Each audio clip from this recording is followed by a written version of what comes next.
Then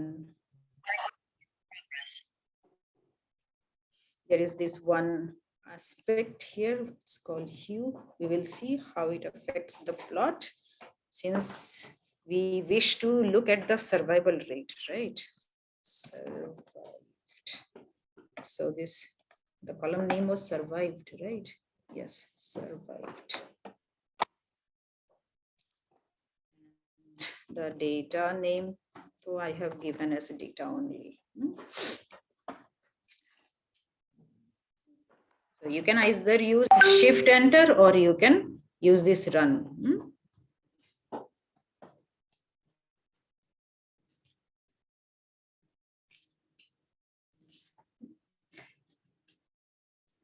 See the plot that you have obtained. So count plot is a very good option if you wish to compare two different things and have a visual look at it. Like here in this case, this plot clearly shows, right? This orange one shows the survival. So out of those, maybe 100 males have survived. Compared to males, more number of females have survived, right? Almost 50% or little more of it. And majority of the male population died in the disaster. Compared to that, less number of females died. Sorry, this shows the survival rate. Survived, okay, that means the same, right? So this is how the count plot works.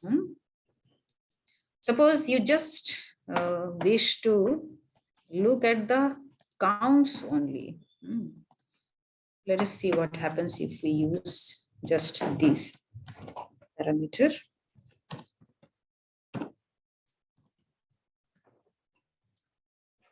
It will give you a simple plot that will just show you the count of how many male and how many female are there in your data set.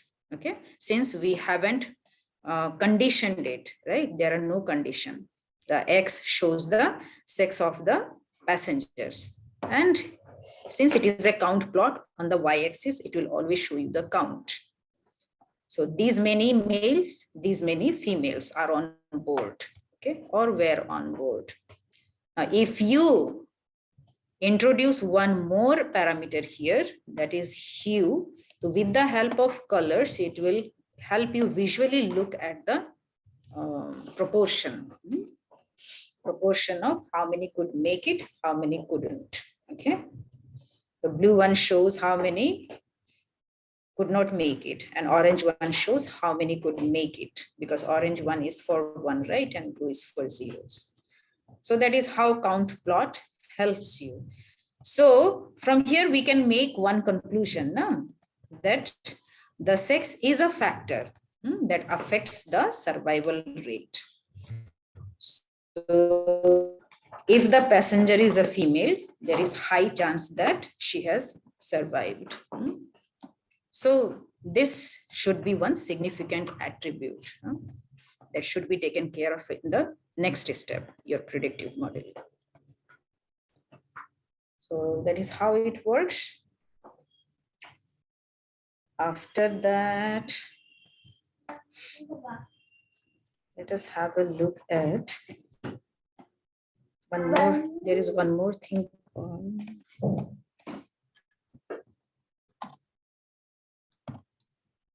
cat plot. Count plot is a child of it. Cat plot.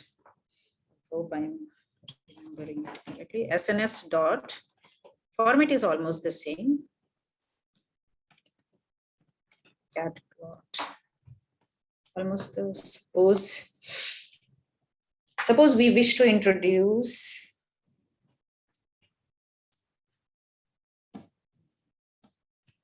okay, let me write it first.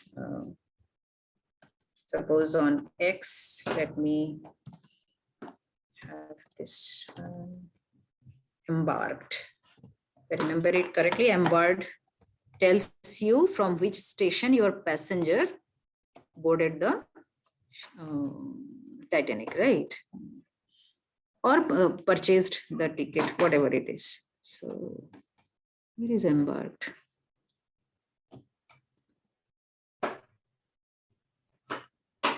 Okay. It is this categorical, right? That is why you cannot see it here. Okay, there is one more thing. If you, let me check first before I say anything.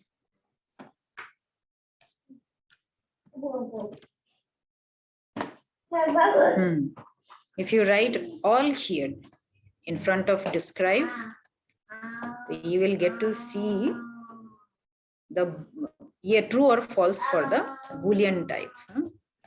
This is one thing. There was one more thing. Does it include all?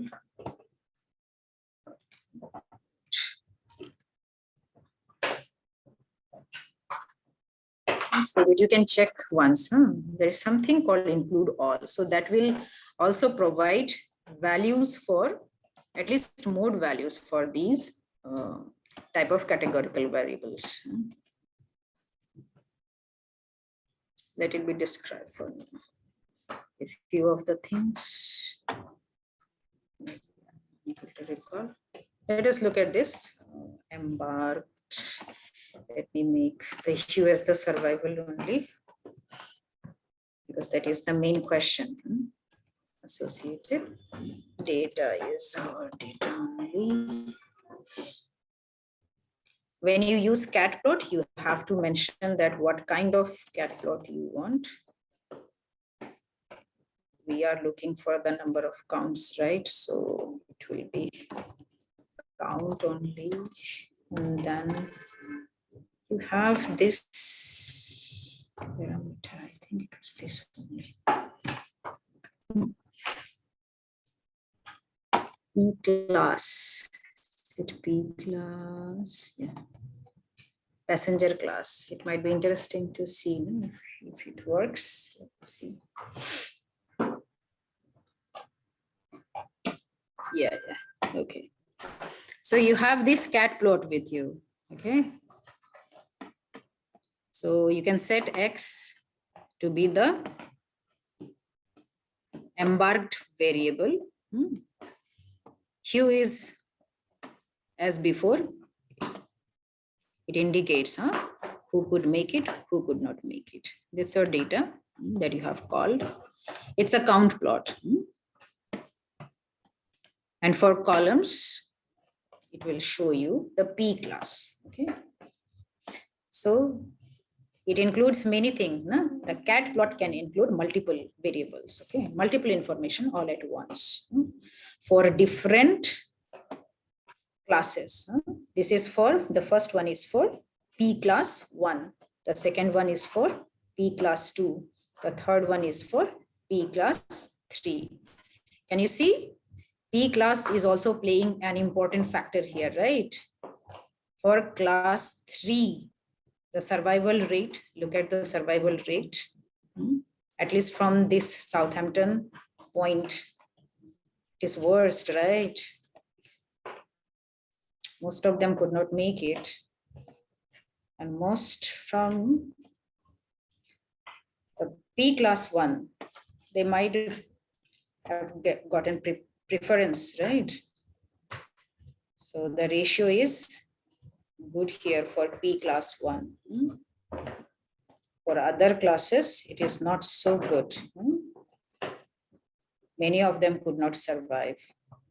Some could survive for the other class, but for passenger class 1, the first class people, many of them could survive. So this P class is also one significant factor that could be passed on for predictive modeling. Okay. So that is how you can play with different variables here and get different information regarding the data set. We have one, let me.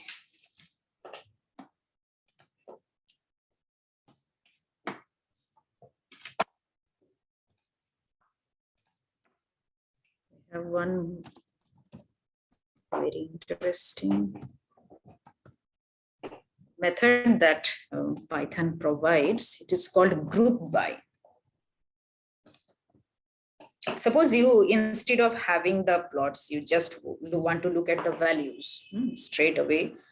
Look at the values. So what you can do is you can use this group by option. Now, how to use this group by? Suppose you wish to group the data by values in the survived column, okay, and count the number of occurrences of each group. How will the group by help you? Means, suppose, so let me name one variable here, survived count. This is your data. From that data you have to collect, right? So data dot group by here. Group by what? You wish to group by the survived column. The values of the group by and within parenthesis survived means the method will take values from this column. Okay. survived, survived. And those values will be counted by the count function. Let's see. Okay. So if you wish to look at the values, you can call the variable survived count. So if you don't wish to call these plots, so you can straight away use this group by. Anyways, major portion of EDA is all plots, but still you can have the statistical values straight with you using this group by. This is another very good option. And what else? Okay, let us do one more thing.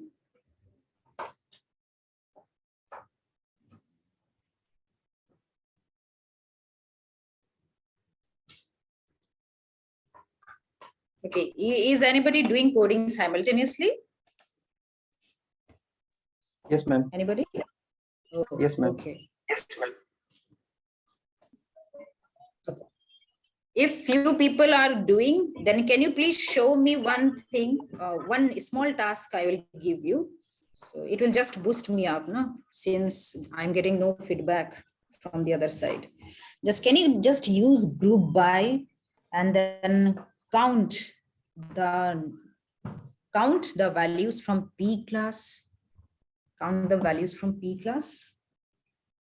Just like I did for the survival count. Can you do the P class counts? Just do it and let me know what result you get. Okay, ma'am.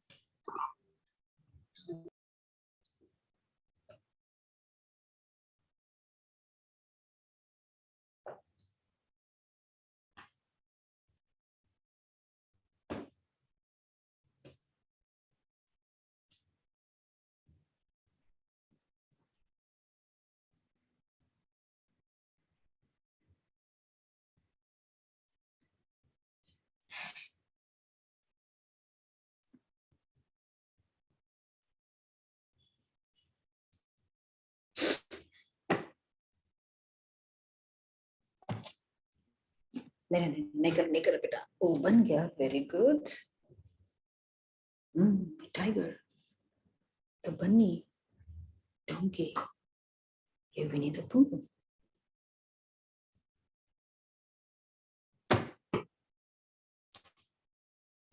इधर से निकल बेटा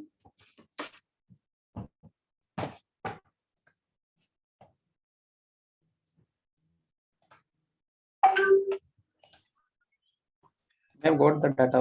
One is 219. What is it? Ma'am, first is 219, second is 186, and third is 491. Okay. P class. Did you P get class, two ma'am. columns? Did you I get got two three columns? I got three column, ma'am. There are three classes also, ma'am. The three classes there. Okay, that is what I was asking. Meaning 3 rows, no? Did you get Yeah, 3 ma'am, three rows? rows. Yes, ma'am, 3 rows. Yeah, that means it straight away shows you that you have 3 classes, right? 3 classes and the count of the passengers they are showing. Yes, ma'am. That is how you can use the group by. Okay, if you need to count according to the variables. Okay. So, okay, here we had seen, right, that few of the variables or attributes have missing values. There is every chance that if this screen is front of you, you will miss it. So what we can do is we can just magnify the things and look at the null values only. That option is also there. So you can use this one if you need to check for the null values. If your data frame has null values, you have to fix it. So if you call this method, it will straight away show you the number of missing values in the attributes. So your age column has 177 missing values, okay? Your cabin attribute has 687 missing values. Your embarked has 2 missing values. So depending upon the data type of the variables, you will replace the missing values by some meaningful values. And those meaningful values can be any of the measure of central tendency. After few analysis on the data, you can choose whether the value has to be mean, median, or mode. Okay. Since we have already seen this, embarked is pure categorical, right? It's either S, C, or what is it? S, C, and Q. So it does not have numerical value, right? It is not numeric and categorical. It is non-numeric. So in non-numeric cases, what is done is usually the missing values are replaced by the mode of the remaining values. And for numerics, it is either mean or median. It depends upon after you look at the histogram. Okay. So this is what you do in EDA, exploratory data analysis. And ma'am, cabin data. Now, when you, what? Cabin data is also null value. Please repeat. Ma'am, in cabin, is null. Cabin. Okay, cabin. Yes, cabin also has many missing values, 687 missing values. It's having both, ma'am, categorical and data. Let me see. Cabin. Yes. It has so many missing values, right? And it is alphanumeric. So if it is alphanumeric, so either it is, there is something called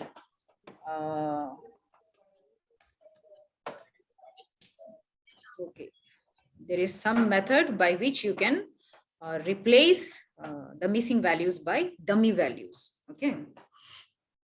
So those alphanumeric things are taken care of that way. You can use some dummy values there because majority of the values are missing. Or else, whatever the values are remaining after having a look at the distribution, so it can be replaced that way also. So what I would suggest is, see, few of the major plots I have shown, one method, one method, this group by I have shown, what you do is, this is your task, okay? What you do is you have to read, analyze all the other variables which are remaining, and match it with the survived values. Meaning you have to check how many passenger from which P class survived, not survived. Meaning in straight words, you have to tell me, is these attributes making any change on the survival rate? Okay. Anyways, the passenger ID too, you can just skip. No, passenger ID should not have any effect on the rate of survival. It is just an ID from one, the number of rows it has. So you can check for the other attributes.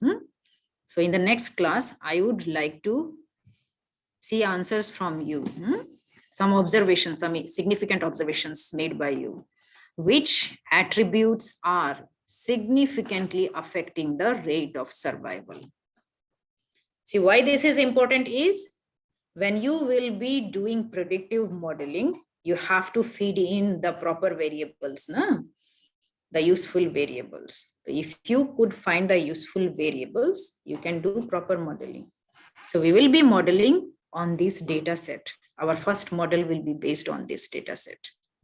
So I want you people to let me know in the next class, out of these, I think you have 11 columns. We had, no, 12 columns. No, 11, because passenger ID we will be discarding, right? Out of, again, survived also, keep it aside. So you are left with other 10 attributes. Out of these 10 attributes, you need to tell me which are the significant factors, which are the significant attributes affecting the rate of survival. Okay. Can you instantly tell me which columns are useless for this question? Which columns are useless that won't answer the question whether a passenger has survived or not? Cabin is useless. Tickets, fare, And cabin. Ticket, fare, cabin, and passenger. Yeah. IT. Name, Name also should not play much effect here, right? Name. Yes, ma'am, name also. You can discard name. You can discard the ticket number. Should not play any vital role. Maybe cabin as well. What is this cabin? Okay, it is only cabin number. That is only cabin number. It should be useless, right? Okay. But you have to plot, okay? You have to do all the respective plots so that I have the proof that, yes, actually this is the affecting factor, okay? So that would be your kind of home task. So that the next step I will be ready with, we will do modeling. But before modeling, we will do some sort of feature engineering. Okay, next class. Feature engineering, that will be called feature engineering. We will cover, no, data transformation. There is not much scope in here, but we will deal with the missing values. Okay, we will see how to replace those missing values with some useful values. Now, replacing the missing values with some useful values is called imputing. That means you are imputing the columns. You are imputing the missing values. Okay, this is one term you can keep in mind. So next class, we'll deal with feature engineering. And if it does not take time, so we will hop on to predictive modeling as well. Okay. So that will complete one small project as a beginner. Then we will, by the end of the session, we will do a couple of significant projects as well that you can list on your CV. Okay, fine. So that's it for today.